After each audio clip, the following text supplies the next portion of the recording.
Goeiedag vriende, kan jy glo op 1 Januarie hierdie jaar 2026 het meer as 5000 mense saam met ons begin lees deur 'n oomblik in die woord, ons 1 jaar Bybel. Wat 'n voorreg om so saam op reis te wees hierdie jaar. Daarom wil ek jou persoonlik uitnooi. Ons gaan maandeliks tyd neem waar ons saam gaan kyk na die tekste wat gelees is en waar jy kan vra. Kom vra jou vrae oor daai tekste waar ons was, of ons in Genesis was of waar ons ook al in die Bybel gelees het. En as jy dalk nog 'n Bybel soek, goeie nuus, nog 800 Bybels is nou weer beskikbaar. So gaan kyk nou by raymondlombard.com. Ek sien jou Woensdag aand by Wat sê die Bybel?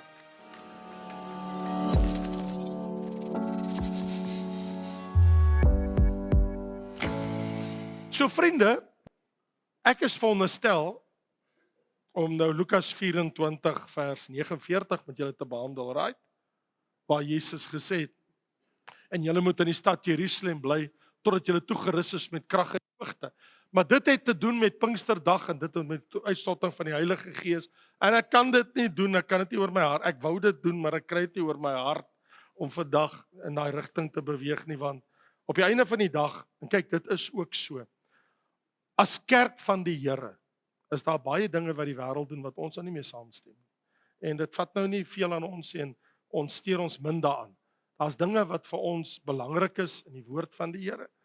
Maar as gelowiges leef ek en jy nog steeds in 'n wêreld. Ons kan ons nie van die wêreld losmaak nie. Ons leef nog steeds binne die wêreld. So binne daai raamwerk, dan is daar sekere dinge wat ons kan gebruik, soos byvoorbeeld die geleentheid vandag, nou dit Moedersdag is, kom ons praat oor moeders in die Bybel. Ons kan ons iets daaroor nou sê. Ons nou 'n guldige geleentheid. Dis soos toe Paulus in Handelinge lees ons kom by die Areopagus in Athene. En hy wag vir sy vriende om te kom. Toe loop hy daar rond en hy kom daar in 'n afgodstempel en hy stap daar in. Paulus, hy was nie bang nie en hy stap daar in die afgodstempel en hy kyk daar rond en hy sien daar's 'n altaar en daar staan 'n inskripsie. En op die altaar staan, jy kan gelees in die boek Handelinge staan alles so, daar staan aan 'n onbekende God. En hy gaan staan voor die mense en hy sê, luister, ek sien julle is baie godsdienstig, julle het al hierdie beelde en julle bid en julle het al hierdie gode, Zeus, alles wat julle het. Hy sê, maar ek wil net vir julle iets sê, daai altaar wat julle daar het, wat daar staan aan 'n onbekende God, ek ken hom. Die Vader van ons Here Jesus Christus, en ek ken sy seun, en ek wil julle vertel van daai God. Ek wil julle van hom vertel. So jy kan gaan lees in Handelinge, en daar laat waai Paulus, en hy deel die evangelie met hulle. Had selfs mense tot bekering gekom staan daar, né? Ander het hom begin uitlag. Maar eers, hulle luister na hom, maar toe hy kom by die opstanding, uit die dode uit, en hulle is like, serious? Iemand uit die dood uit opgestaan? Ons sal jou weer op 'n ander dag hoor, Paulus, maar dan staan daar, maar daar was wel Grieksprekende wat tot bekering gekom het en wat hom begin volg het. So hy het die geleentheid gebruik, die onbekende God, kom ek vertel van die ware God. Dan wil ek vir jou sê, ja, die wêreld vier nou vandag Moedersdag, en ons gaan nou nie 'n te groot gewag daarvan maak nie, ons is wys genoeg om te sê ons is dankbaar, en ons eer die Here. En toe ek pyns oor hierdie dag, kom dit in die nag by my toe ek voor die Here is, in die skaduwee van Jesus. Daar was 'n vrou in die Bybel, wat altyd beweeg het, in die skaduwee van Jesus. Dit was Maria, sy moeder. Want ons sien haar spoor, haar skaduwee, gedurig in die Nuwe Testament. En die storie het eintlik so begin. Nog steeds boek Lukas, as jy saam met my wil lees, in Lukas hoofstuk 1, lees ons van vers 26, want hier is eintlik waar die storie begin het. Lukas 1 vers 26, in die 6de maand is die engel Gabriël, 'n engel uit die hemel, met die naam van Gabriël, hy is een van die aardse engele, deur God gestuur na 'n stad in Galilea, met die naam van Nasaret. Nou dit alleen is al klaar 'n probleem vir baie Jode, want dis nie Jerusalem nie. Dis ook nie Bethlehem. Bethlehem is waar Dawid gebore is. Jerusalem, dis die stad van die lewende God. Wat is Nasaret? Die engel gaan na Nasaret. Onbeduidende klein plekkie, nie te ver van die see af in Galilea. Na 'n maagd, jong vrou, wat verloof was aan 'n man met die naam van Josef. Sy is nie getroud nie, maar is verloof. Volgens Joodse tradisie, as ek my aan jou verloof, is dit 'n belofte, ek sal op die regte tyd met jou trou. So, dit is so goed soos, want as ek die verloving verbreek, is dit so goed soos ek gaan 'n egskeiding aan. Dis so ernstig dit was. In die Joodse tradisie, as ek my aan jou verloof het, dan ons staan op die punt dat ons sal trou, ek het jou my woord gegee en jy het toegestem, dit sal gebeur. En die man was uit die huis van Dawid, en die naam van die maagd was Maria, terloops, Maria kom ook uit die huis van Dawid uit. En die engel het by haar binnegekom en het gesê, wees gegroet, begenadigde, die Here is met jou. Geseënd is jy onder die vroue. Toe sy hom sien, was sy baie ontsteld oor sy woord, en sy het daaroor nagedink, wat hierdie groet tog kon beteken. En die engel sê vir haar, moenie vrees nie Maria, want jy het genade by God gevind. En kyk, jy sal swanger word en 'n seun baar. Nou dit is nou niks snaaks nie. Vrouens word swanger en hulle baar seuns. Maar nou hoor hy, en jy moet hom Jesus noem. Nou hoor sy, jy kan nie kies wat sy naam jy wil gee nie. Ek sê vir jou, die Here het my gestuur, God van die hemel, en hy sê, ek moet vir jou sê, jy gaan geboorte skenk aan 'n seun. Sy naam moet wees Jesus. Hy sal groot wees, en seun van die Allerhoogste genoem word. Seun van God, die Allerhoogste. En die Here God sal aan hom die troon van sy vader Dawid gee. Want Maria, jy kom uit die geslag van Dawid uit, en ek weet jy is verloof aan 'n man met die naam van Josef, hy kom ook uit die geslag van Dawid uit, so die man wat kom, wat gaan gebore word, hy het reg op die troon, hy kom uit die Dawids geslag. Hy sal koning wees oor die huis van Jakob tot in ewigheid. Dis nog van geen koning gesê, jy kan koning wees, maar jy is koning tot jou asem uitblaas. Nee, hierdie man, hierdie een wat uit jou uitkom, Maria, sal koning wees tot in ewigheid. Aan sy koninkryk sal daar geen einde wees nie. Sy moes seker by haarself dink, hoe is dit moontlik? Toe sê Maria vir die engel, maar hoe kan dit wees, aangesien ek geen man het nie? Want onthou, sy is nie getroud nie, sy is net verloof. Die engel antwoord en sê vir haar, jy wil weet hoe dit gaan gebeur dat jy swanger word? Dis hoe dit gaan gebeur. Die Heilige Gees sal oor jou kom. En die krag van die Allerhoogste sal jou oorskadu. Daarom sal die Heilige wat gebore word, Seun van God genoem word. Hierdie man, Jesus, wat koning sal wees. En Elisabeth, jou bloedverwant, het self ook 'n seun ontvang in haar ouderdom, en hierdie maand is die 6ste vir haar wat onvrugbaar genoem word. Daar in die bergreeks van Judea het Maria, het sy 'n vrou wat sy baie goed ken, Elisabeth, nou hoor sy, want sy weet dat Elisabeth se man, Sagaria, hy's 'n priester. So sy weet, hulle kom Elisabeth en hulle kom uit die priesterlike familie van Aaron. En hy sê vir haar, want geen ding sal by God onmoontlik wees. Maria sê, hier is die diensmaagd van die Here, laat dit met my gaan volgens u woord. Laat dit vir my wees soos u gespreek het. In hoofstuk 2 lees ons spesifiek van vers 4 af. Hoofstuk 2 vanaf vers 4. Toe gebeur daar nou weer iets. Josef gaan na Nasaret uit, van Galilea weg na Judea, na die stad van Dawid, Bethlehem, want hy is gebore in Bethlehem. Dis waar sy register is. En hy het na Bethlehem gegaan, omdat hy uit die huis en die geslag van Dawid was.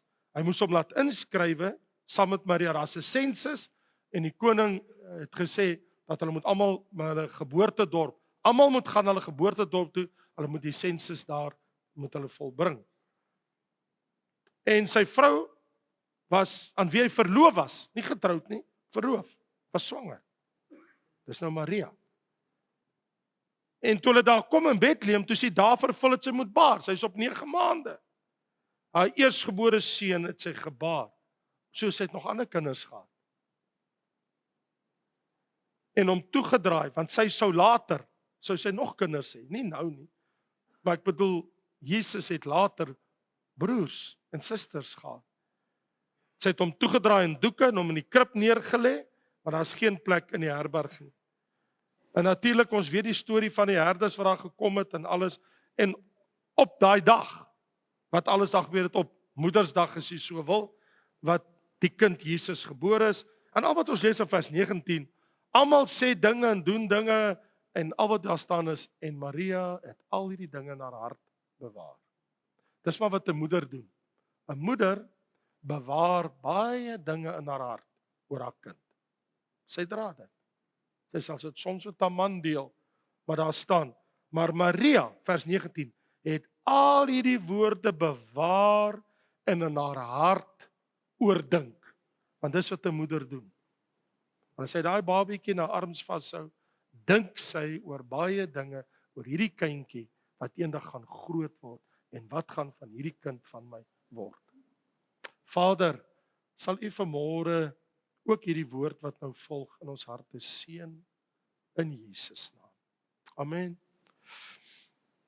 So dit was baie onverwags gewees het vir 'n jong vrou wat net verloof is om te hoor jy gaan 'n kind hê. Sy het nog nie by 'n man geslaap nie.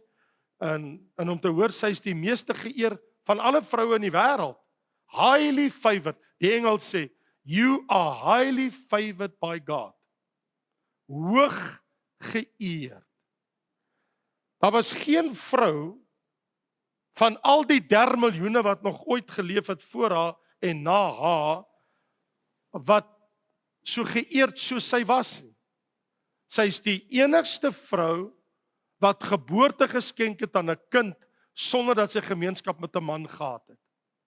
Sonder dat enigsins iets met haar kon gebeur het. Sonder dat enige manlike saad by haar gekom het. Hierdie was 'n wonderwerk dat die Heilige Gees uit die hemel uit haar kom bevrug het. Sodat die kind wat gebore word, nie met 'n sondige natuur gebore word. As daar 'n pa by betrokke was, dan sou Jesus as 'n sondaar gebore word. Dit kan nie so wees nie. Dis hoekom die enigste manier hoe God dit kon doen, om 'n mens wat sondeloos was in die wêreld in te bring. Ons almal is gebore in sonde. Dag toe jy gebore is jy in sonde gebore. Maar met Jesus was dit anders. Dat hy gebore is omdat die Heilige Gees vir Maria bevrug het. Dit was iets anders wat daar gebeur het. En so, die Bybel het ook gesê in Jesaja 7 vers 14, kyk, daar kom 'n wonderwerk, sê die profeet, die maagd sal swanger word, 'n seun baar, en hulle sal hom Immanuel noem. 'n maagd, 'n virgin, 'n maagd word swanger en baar 'n seentjie. Hulle sal hom Jesus noem, maar ook Immanuel, want Immanuel beteken God met ons, want hy is die seun van die Allerhoogste God. So jy kan nie God van hom losmaak nie. Hy is die seun van God, die een wat sou kom. So volgens die Heilige Skrif was sy 'n nederige jong vrou wat in 'n baie nederige dorpie gebly het, Nasaret. Toe Nathanael hoor van Jesus eendag, toe Jesus 30 jaar oud is, hy begin sy bediening. Hy sê, jong, jy moet kom kyk, hier is 'n man uit Nasaret en hy is like in Johannes 1, kan daar iets goeds uit Nasaret uitkom? Jy weet, kan daar iets goeds uit Parow uitkom? Jy weet, dis die Kaapstad nie, dis die Pretoria nie, dis maar net Parow. Kan daar iets goeds uit Parow uitkom? Ja. So, as dit nou die hoofstad was of een of ander plek, maar so die mense was verwonderd, wat kom uit die plek uit? En natuurlik, Jesus se familie het gegroei, want die Bybel sê, sy het later nog kinders gehad, vir Joses en Judas en Jakobus en susters, maar dit is later bygekom. Maar die een wonderlike ding is, wanneer ek kyk na Jesus en Maria, is baie mense poog om Maria te vergoddelik. Daar's kerke wat haarselfs aanbid. Jy kan nie 'n mens aanbid nie. Jy kan die seun van die mens, God se seun aanbid. Maar jy kan nie Jesus se broers of die apostels of Maria aanbid nie. Sy was 'n mens net soos ek en jy. God het haar gekies, soos wat God vir Abraham gekies het. Uit Ur van die Galdeërs. Soos wat God vir Dawid gekies het, sorgvuldig agter die skape, om sy skape, die volk Israel, te kom oppas, het God die jongvrou gekies as die een wat die moeder van sy seun Jesus sou word. Dit is 'n geweldige ding as jy dink dat sy het niks geweet nie. Sy was sorgvuldig deur God gekies. Daar's baie dinge wat ons glad nie van haar weet nie. Al wat ons van haar weet, sy kom van 'n dorpie met die naam van Nasaret en sy was baie jonk. Ons praat van tussen 13 en 16 jaar oud. 'n Baie jong vrou, toe dit met haar gebeur het in haar lewe, toe die engele haar kom besoek het. En om te hoor, jy gaan geboorte skenk aan 'n koning wat vir ewig gaan regeer, haar ore moes getuig het. So, wat ek gaan doen, ek gaan net 'n paar gedagtes vir jou noem, ek gaan vir jou sê wat ek wil doen. Ek wil vir jou sê, kom ons praat vir 'n oomblik net oor Maria en die engel. Dit het ons mos nou klaar in die geleesde gedeelte gesien, dat hoe hy haar gegroet het, en vir haar gesê het, you are highly favored, en hy teken 'n prentjie vir haar, van die seentjie wat gebore word, wie hy is, van waar hy kom, hoe sy gaan swanger word, wat sy naam sal wees, en wat sy roeping is, en wat hy in die lewe sal bereik. Alles word vir haar gesê, deur die besoek van 'n engel. Nou goed en wel, dis een ding, dat 'n engel aan jou kom verskyn in privaatheid, jou al hierdie dinge in jou huis vertel, of in jou kamer of in die sitkamer vertel en verdwyn, maar hoe vertel jy dit vir die man aan wie jy verloof is? Want hy sien jy begin 'n boepie kry. En jy begin stoot en hy begin dink maar dis nie ek nie. Ek bedoel, want die Bybel sê dat Josef hy het 'n besluit geneem. Ek bedoel, die besluit is in die Bybel opgeteken. Toe hy sien maar hierdie vrou wat ek nie swanger gemaak het, en hy sien sy raak swanger, en hy's like, ek gaan van jou skei. Ek dink, ek sou dit ook gedoen het. Ek wil nie my aan 'n meisie wat ek my verloof het uitvind, aan het haar swanger gemaak nie. Ek gaan die pad vat. En die Bybel sê, terwyl hy in die geheim besluit, ek gaan van haar skei. Maar hy is nie getroud nie. Maar volgens Joodse tradisie, as hulle reeds aan mekaar verbind, so as hy haar nou wil los, moet hy skei. Die probleem wat hy mee te doen het in Deuteronomium 22, en Josef was 'n regverdige jongman, wat Godvreesend was. Hy het die Bybel geken, want hoekom wil hy in die geheim van haar skei? Ek sê hoekom? Want Deuteronomium 22 sê, as 'n jong vrou met 'n man gemeenskap het, en sy raak swanger, en dit het buite orde gebeur, dan kan sy selfs gestenig word. Dit beteken Maria loop gevaar, dat as hy verkeerd gaan optree, kan hulle selfs daai jong vrou stenig.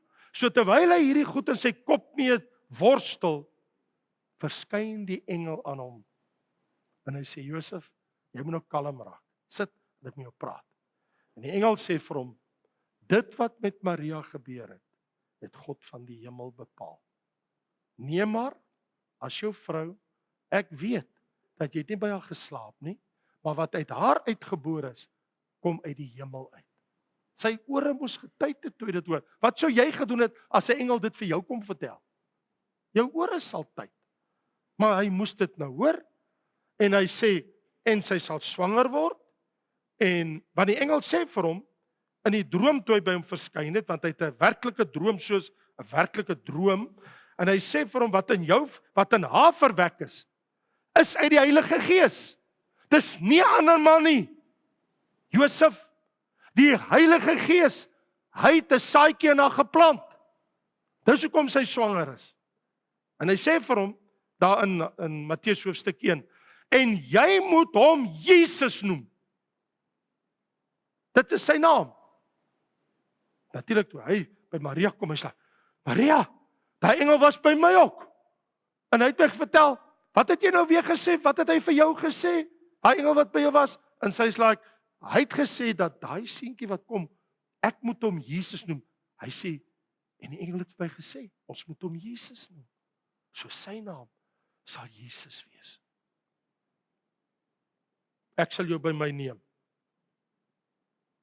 En die Bybel sê in vers 25, hy het haar nie beken, hy het nie met haar seksueel gemeenskap gehad, tot die dag, die Bybel is eksplisiet, dat dit nie gebeur, sê vers 25, tot haar eersgebore seun gebaar is. Hy het nie by haar geslaap nie, hy het haar net opgepas. Hy het die jong mother to be, very soon, hy het haar net opgepas en haar versorg. En toe sê vir haar, jong, ek het vir jou slegte nuus. Jy is ver op jou dae.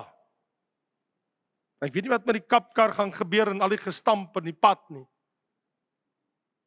Maar ek moet Bethlehem toe en jy ook. En sy sê, wel, ons soek nie moeilikheid met die owerhede nie. Let's go. Ag, gat hulle. Hierdie hoogswanger vrou, bykans 9 maande op haar einde, en dit stamp en dit stoot hier in die pad af, met die stofpaaie van Nasaret, al die pad tot in Bethlehem. Ek het daai pad al gery. Ek weet presies. Nou wil ek iets sê. Vandag is dit teerpad. Was nie toe 'n teerpad. En toe hulle daar kom, toe word Jesus in Bethlehem gebore, nie in Nasaret nie. En die krampe oorval haar, en sy skenk geboorte, en die profeet het gesê, Micha, Bethlehem Efrata, geseënd om te wees onder al die stede van Israel, uit jou sal 'n heerser gebore word, voortkom. Sy dae is uit die voortyd uit die dae van die ewigheid. Dan gaan iemand gebore word in Bethlehem, maar hy kom uit die ewigheid uit. Want dis die ewige Gees van God wat Maria bevrug. En die een wat gebore is die ewige Jesus, die seun van die lewende God. En Maria was in sy skaduwee sy hele lewe deur. Want sy weet, hierdie seentjie van my is anderste as al my ander kinders. Want hierdie Joses en Jakobus en Judas en sy sissies wat later gebore is, dis omdat Josef met my geslaap het. Maar hierdie kind van my, hy's anders. Hy's anders. En sy kan net nooit vergeet nie. Toe hy 40 dae oud is, toe sy met hom tempel toe, dat hy aan die Here voorgestel word, op 40 dae, kom maar 'n man en 'n vrou en profeteer en praat oor haar kind, en haar oë is groot, en sy hoor al hierdie wonderlike dinge. Simeon sê, tot 'n verlossing van Israel, en Here, nou kan ek in vrede sterf, want my oë die heilige gesien, en mense praat al hierdie woorde oor hierdie kindjie van haar, maar sy bære dit net in haar hart, hierdie moeder. Probleem was, hy het verdwyn, toe hy 12 jaar oud was. Onthou, in Joodse geloof, as jy 12 jaar oud is, word jy nog beskou as minderjarig. Jy's 'n kind. Van 13 af. Dus kom die bar mitzwa. Julle sal dit ook sien, so met ons Israel is, oor 'n paar maande sal julle sien, as hulle die bar mitzwa het, jy sal sien daai aand, kom vier hulle dit, altyd op 'n Vrydag aand in Jerusalem, jy sal met jou eie oë sien. Dit is iets ongelooflik om te sien. Nou hier is die storie. En die Bybel sê, toe hulle nou terugreis, en dit sê Jesus elke jaar tempel toe gebring, sy mamma, sy was in sy skaduwee die hele tyd hierdie seentjie van haar. 'n dag, toe glip hy weg. En hy's gone. Maar hulle kom dit nie agter nie, want die familie is almal op pad Nasaret toe. Terug. En op dag 3 begin hulle nou soek, maar waar is Jesus? Waar is Jesus? Ons kry die knaap nêrens nie. Wat het van daai jong man geword? Waar is hy kind van ons? Hulle skrik so groot, hulle kan hom nie kry nie. Hulle gaan al die pad terug Jerusalem toe. Nou moet jy weet, wat se dag is dit nou al? Is dit dag 4, dag 5? Die kind is weg. Sy wil maal word, die kind is weg. Wat sal jy doen as jou kind het verdwyn het? Hy's gone. Daar, nagte, kan nie slaap nie. Uiteindelik kom hulle aan die tempel aan. En toe hulle so inkom, hier sit Jesus tussen al die fariseërs en die skrifgeleerdes en hy gesels met hulle. En sy sê, my kind, wat het jy nou gedoen? Hoe kan jy dit met ons doen? Sy noem hom kind, né? Kind. Nie Jesus nie. Kind. En haar oë is my kind. Right? Jy is nog minderjarig, né? Ek het vir my kind ook gesê, solank jy in my huis is, jy my kind. En die dag sê het my huis, dit is nog steeds my kind. En al is hy getroud. Dan sê ek vir Raymond, hy sê, nee, hy kom nou môre by my koffie drink. As ek hom vir my boodskap stuur. As ek seun, pa sien jou maandag, gaan lekker wees. Kom drink koffie by my. Maar die man is al oor die 40, maar ek noem hom seun. Want dit is my seun. Annelie, my dogter, vir my en Amanda stuur sy nou boodskap uit Kanada uit. Sy sê, papa, ek kom nou weer terug, maar kyk hoe moeilik het teen Kanada. Sy reis die wêreld vol. Ek weet nie ek of sy weer reis die meeste, maar in elk geval, pa se kind. En dan sê ek, my kind, ek is so bly en kom veilig terug. Maar omdat sy's getroud. Sy's al in die 30's, maar sy bly my kind. Jou kind is altyd jou kind. Jesus, my kind, wat het jy nou gemaak? Hy sê, het jy nie geweet ek moet in die dinge van my Vader wees? En she just can't get it. In die dinge van my Vader. Hy bedoel my hemelse Vader. Sy sê, ek is in die huis van my Vader. In die tempel. Ek is by my Vader se dinge. Hoekom is jy so bekommerd? Ek is nêrens anderste. En sy sê, luister, let's just go home, okay? Pak jou tassie, en kry jou sakkie laat ons gaan. En die Bybel sê, hy het saam met haar gaan en hy was al onderdanig. Hy het geluister. Dis die jong mense wat nie luister nie. Jesus het geluister. Hy het geluister na sy moeder. Die Bybel sê, hy het geluister na, hy het sy tassie gepak, hy het vir hulle gesê cheers, en hy is al die pad terug na Nasaret toe. En sy was altyd in sy skade weer. Want die Bybel sê toe hy 30 jaar oud was en hy sy bediening begin het sy hom begin agtervolg in die dorpe en stede. Die mense sal baie keer vir haar sê, maar jou seun is in Kapernaum of is in Bethsaida. Dan sê sy vir haar ander kinders, kom pak, julle moet maar help, ons moet uitkom by Jesus. Laat ons kyk wat gaan aan. Dan staan hulle ver weg. Want die Bybel sê, die mense was in sulke massas om Jesus. Dat sy eie moeder, hulle staan buitekant die huis, hulle kan nie sê, die mense laat nie eens Jesus se ma, sy moeder en sy eie familie nader kom nie, hulle is so gepak. Wie wil nou pad gee as jy al hierdie wonderwerke sien, lamme sien en dowes hoor en blindes, en almal druk net, en Maria, sy staan maar net daar buite, wat kan sy doen? Dan kom iemand en sê, hoor ek wil net sê, jou moeder en jou broers is al buitekant, hulle wag vir jou, ok?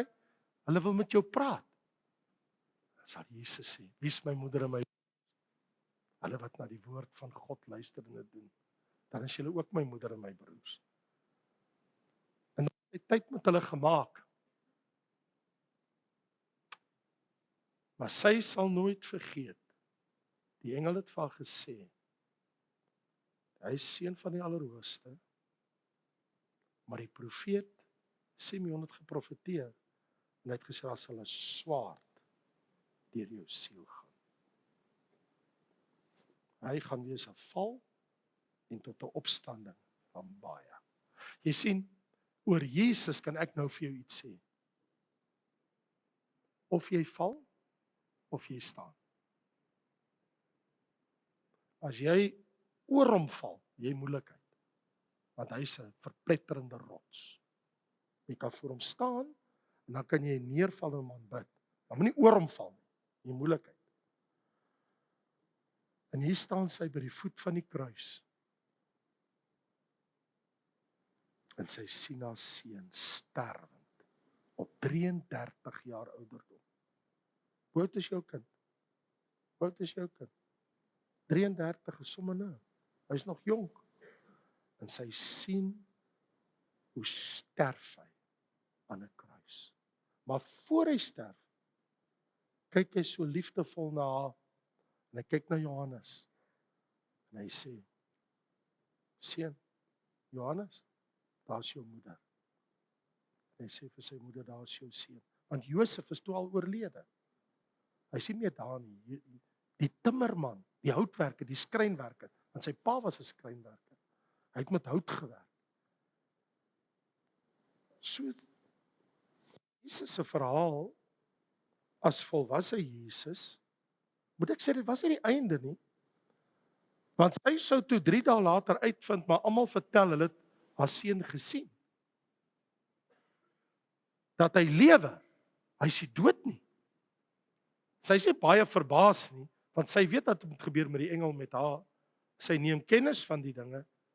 Maar hoe aangrypend, toe Jesus uit die dood uit opstaan, en hy verskyn aan sy disippels, ook aan sy eie broers, en Jakobus sien hom, en Judas sien hom, en sy hele familie kom almal tot bekering. Nou glo almal in hom. Soveel so, dat Handelinge 1 sê, 50 dae, nadat Jesus opgevaar het na die hemel, as 'n volwasse man van 33, toe gebeur die volgende, in Handelinge 1, vers 13. In die bovertrek in Jerusalem is Petrus, Jakobus, Johannes, Andreas, Filippus, Thomas, Bartolomeus, Matteus, Jakobus seun van Alfeus, Simon die ywerhaar en Judas die seun van Jakobus, nie Judas Iskariot, ander Judas. Eendragtig bid nou al hierdie apostels en disippels saam met 'n aantal vroue en Maria, die moeder van Jesus. En met sy broers. Almal in die bovertrek op Pinksterdag en Jesus doop hulle almal met die Heilige Gees. En hy spreek in ander tale. Sy moeder Maria, sy broers, sy familie, sy disippels, die apostels, almal wat in die bovertrek is, word gedoop met die krag van die Heilige Gees op Pinksterdag. Daar staan in vers 2, toe die Pinksterdag was hulle almal eendragtig by mekaar. Het vir 10 dae lank so gebid. En uit die hemel kom 'n geweldige rukwind in die hele huis gevul, tonge van vuur val op hulle, op Maria, die moeder van Jesus. Is dit nie wonderlik dat Jesus sy eie moeder doop met die Heilige Gees krag, die belofte van die Vader, en sy broers en al die apostels. En dit laat 'n mens net wonder. Maria, jy het geweet van die engel Gabriël. Jy het gehoor, jy het geglo, jy het gesien, jy het geleef in sy skaduwee.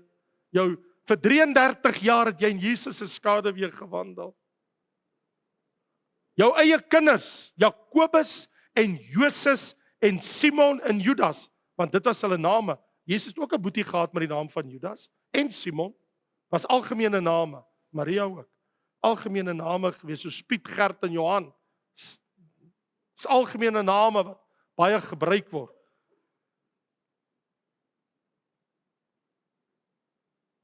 Hulle het almal geglo. Hulle is almal gedoop. Wat van jou? Glo jy? Kom ek vra vir jou ten slotte hierdie vraag. Waar staan jy en ek vandag in hierdie man se lewe, die seun van Maria, wie se naam Jesus is? Want hy lewe. Hy is nie dood nie.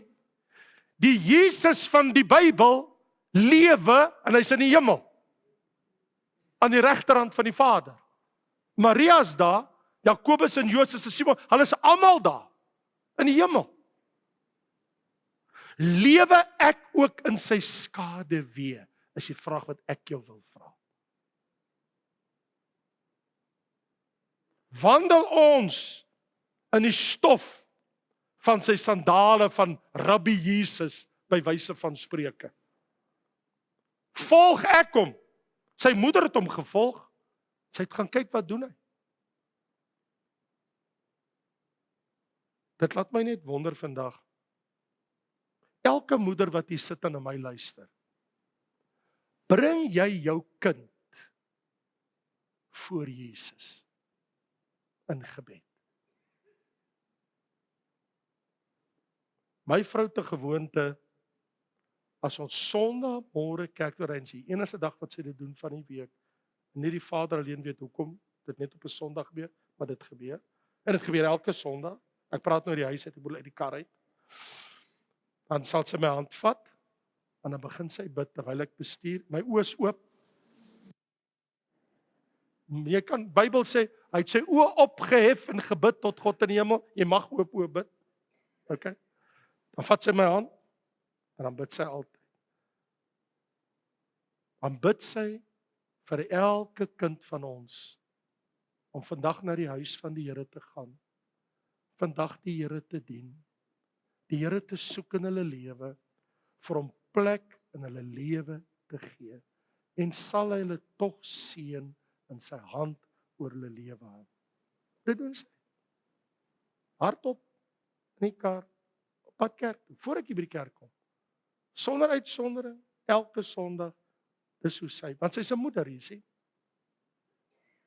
As sy nie bid nie, dan is sy halfpad, dan sal ek vir sê, gaan jy nie bid nie?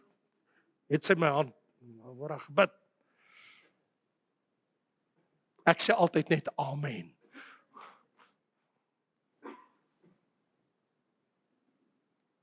Ek wil sluit, ek wil jy moet baie mooi oor nadink. Elke moeder kan vir haar kind wys hoe om die Here te dien. As jy net getrou is, en jy dien die Here. So, ek weet nie wie van julle het ooit gelees oor die lewe van die twee herlewingspredikers, John Wesley en sy broer Charles Wesley. Hulle het 'n moeder gehad, haar naam was Suzanne. Dit was die herlewingspredikers tyd gewees, die herlewingstydperk, die twee broers. Ek vertel jou twee goed van Suzanne, ter afsluit. Een, jy moet vashou, want julle gaan nou skrik. Charles en John se ma, hulle moeder, Suzanne, het 19 kinders gehad. In ons land sou sy amper 2 plase gekry het, raai. Onthou julle in die ou dae, as jy 12 kinders het, gee die regering jou 'n plaas. Nou ja, hier is die storie. Sy het 19 kinders in die lewe gebring, okay? Sjoe. Ek weet nie hoe lyk die doek as hy by die laaste een kom, of die hemp, weet of die skoene, dit gaan mos so af, op die ry, 19 kinders. 2 van hulle het groot herlewingspredikers geword in die wêreld. I'll tell you why. Omdat hierdie vrou het elke week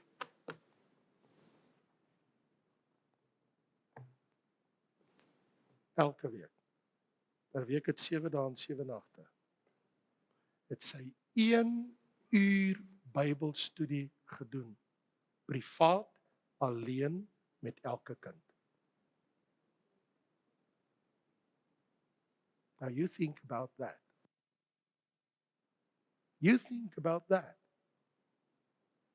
Sy het 19 kinders gehad, maar sy het 1 uur net aan Johnny of Charles kom sit.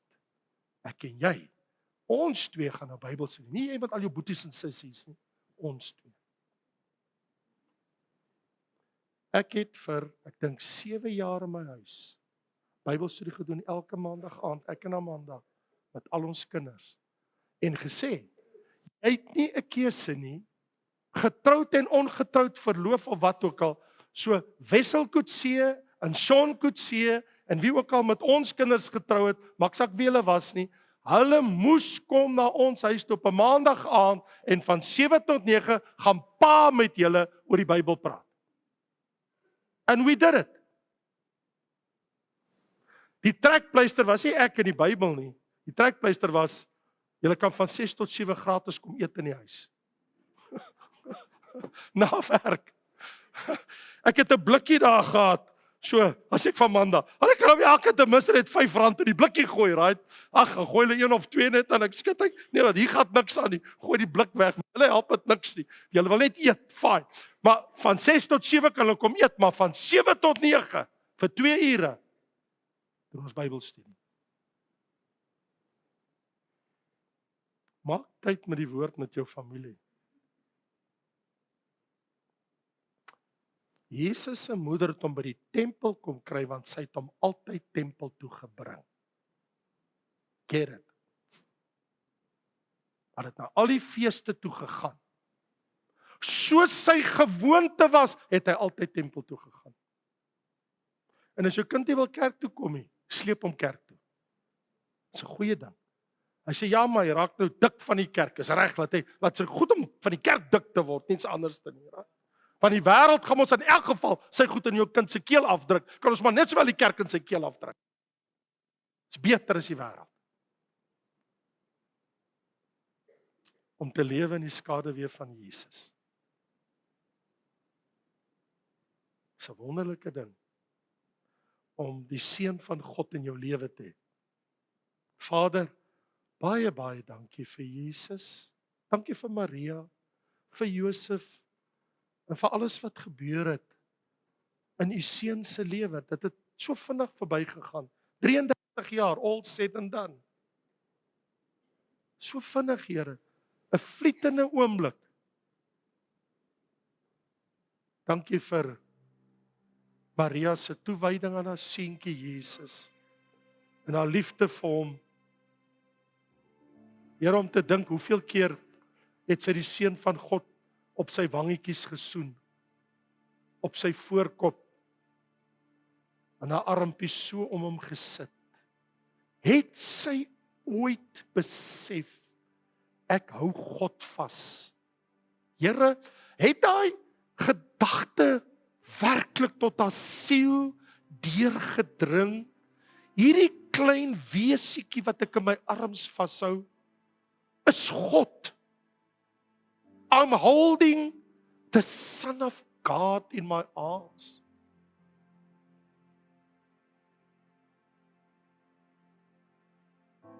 En Here, elke moeder vandag wat 'n kind in die lewe gebring het, hou die ewe beeld van God vas, want die Bybel sê, ons is geskape na die beeld en die gelykenis van God.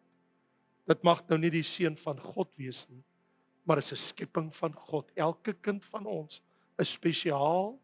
Die Here het hulle vir ons gegee. Seën hulle, Here. Seën die moeders. Ek wil vandag bid en sê, Here, as die moeders is wat sê, as ek my lewe net kon oorgehad het, dan sou ek dit eerder so en so gedoen het. Prediker, ek luister na jou en my hart is, as ek dit net kon oorgehad het, sou ek dit miskien anders gedoen het. Nee, Here, hoef nie so te dink nie.